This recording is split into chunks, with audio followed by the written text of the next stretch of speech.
You hit six figures. You did exactly what you were supposed to do. You went to the right school, you put in the grueling hours, you climbed the corporate ladder, and you finally crossed that magical income threshold that society promised would solve all of your problems.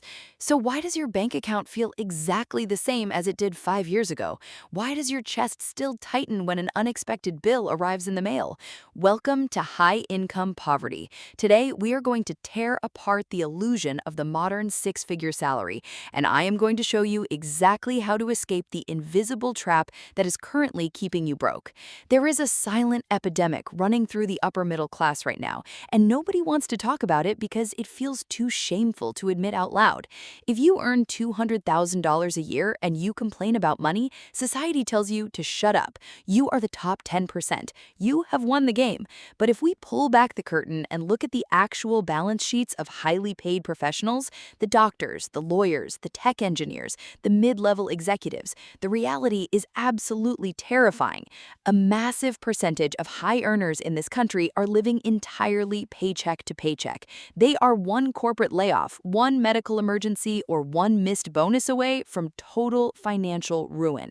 They are not struggling because they're bad at their jobs. They're struggling because they have fallen victim to a relentless, quiet phenomenon known as lifestyle creep. Lifestyle creep does not happen all at once. It is not a single catastrophic financial decision that bankrupts you. It is a slow, methodical expansion of your baseline expectations. It is 1,000 tiny upgrades that quietly swallow every single dollar of your new income until you are left with absolutely nothing to show for your hard work. When you first started out making $50,000 or $60,000 a year, you probably had a roommate, you drove a used car, you cooked your meals at home because you had to. But then you got a promotion. You crossed 80,000, then 100,000, and with that new income came a new narrative. You told yourself, I work hard, I deserve a place of my own. So you upgraded your apartment. Then you crossed 150,000 and you told yourself, I am a professional now, I cannot be seen driving a 10-year-old Honda. So you leased the mid-tier German luxury sedan. You crossed 200,000 and suddenly taking commercial flights felt a little too exhausting. So you started paying for premium economy. You stopped cooking because your job is so demanding, so you started relying heavily on food delivery apps. Every time your income took a step forward, your standard of living took a step forward right alongside it. The distance between what you earn and what you spend, the only metric that actually builds wealth, never changed. You just started living a more expensive version of the exact same financial anxiety you had when you were 23.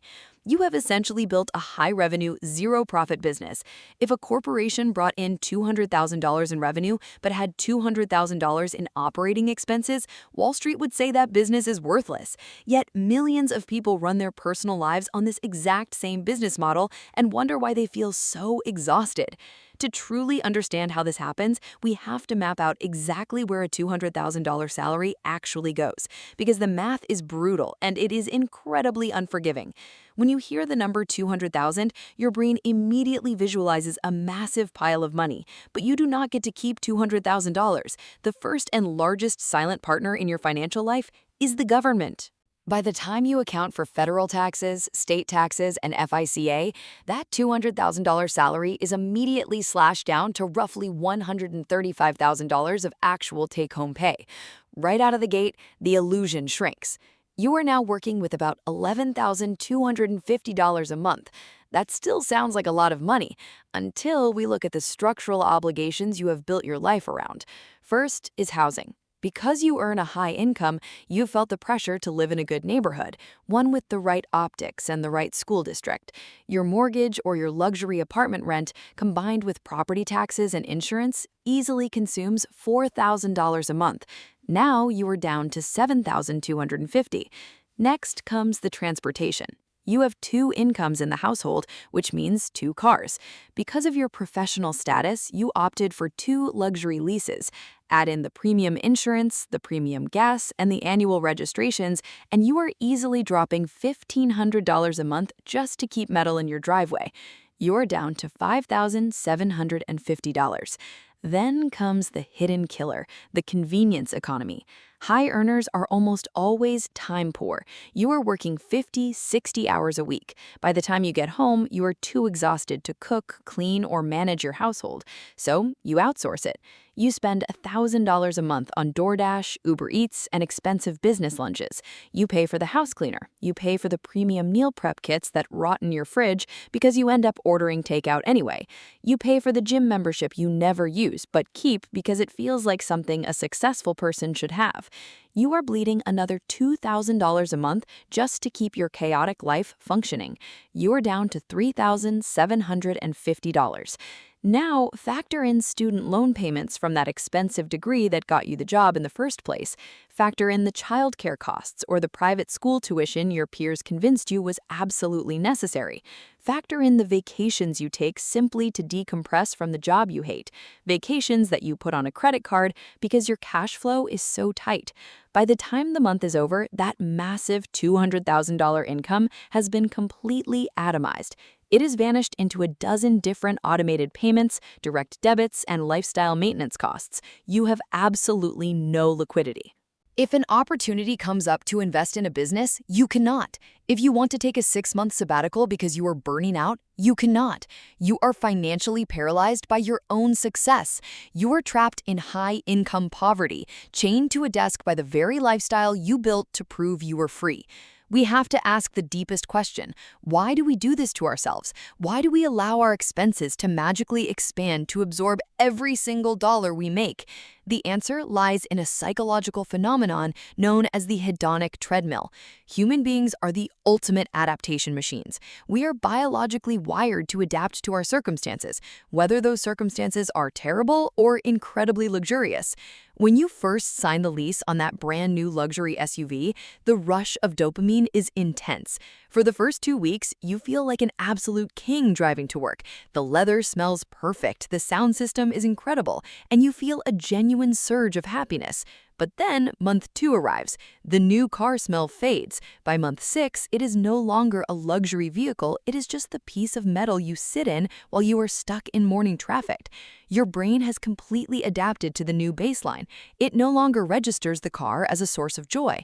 But here is the fatal flaw in the system. Your brain adapted, but your monthly payment did not. You are still legally obligated to pay $800 a month for a thrill that evaporated 5.5 months ago. Because the thrill faded, you now have an internal void. You feel empty, so you look around for the next purchase to give you that hit of dopamine. You book a more expensive vacation. You buy a heavier watch. You upgrade your wardrobe. You are running as fast as you can on the hedonic treadmill, constantly chasing the next consumer high, but your overall level of happiness never actually increases. You are just increasing the baseline cost of your existence. You have confused spending money with finding satisfaction, and the consumer market is perfectly designed to exploit that confusion for the rest of your natural life. You end up in a terrifying psychological state where you feel like you are failing despite doing everything right. You look at your friends and colleagues who are all running on their own treadmills and you assume they have it all figured out. They do not. They are just as leveraged, just as stressed, and just as trapped as you are. They are just managing their public relations better than they are managing their balance sheets. If you have ever gotten a raise and somehow ended up with the exact same amount of leftover money at the end of the month, drop a 100 emoji in the comments right now. Seriously, let us normalize talking about this. Look at how many people in the comment section are trapped in the exact same cycle. You are not alone, and you are not bad at math. You are simply fighting against millions of years of human psychology and a multi-trillion-dollar marketing machine designed to separate you from your wealth. So how do you actually step off the treadmill? How do you cure high-income poverty and turn your massive salary into actual generational wealth? You cannot budget your way out of this using willpower. Willpower is finite, and it will eventually fail you on a stressful Tuesday evening. You have to mechanically engineer your way out. You have to build a system that protects you from your own psychology. The absolute most effective way to break the cycle of lifestyle creep is to implement the 50% rule for every single raise, bonus, or unexpected windfall you ever receive for the rest of your career. Here's exactly how it works. Let's say you get promoted and your take-home pay increases by $1,000 a month.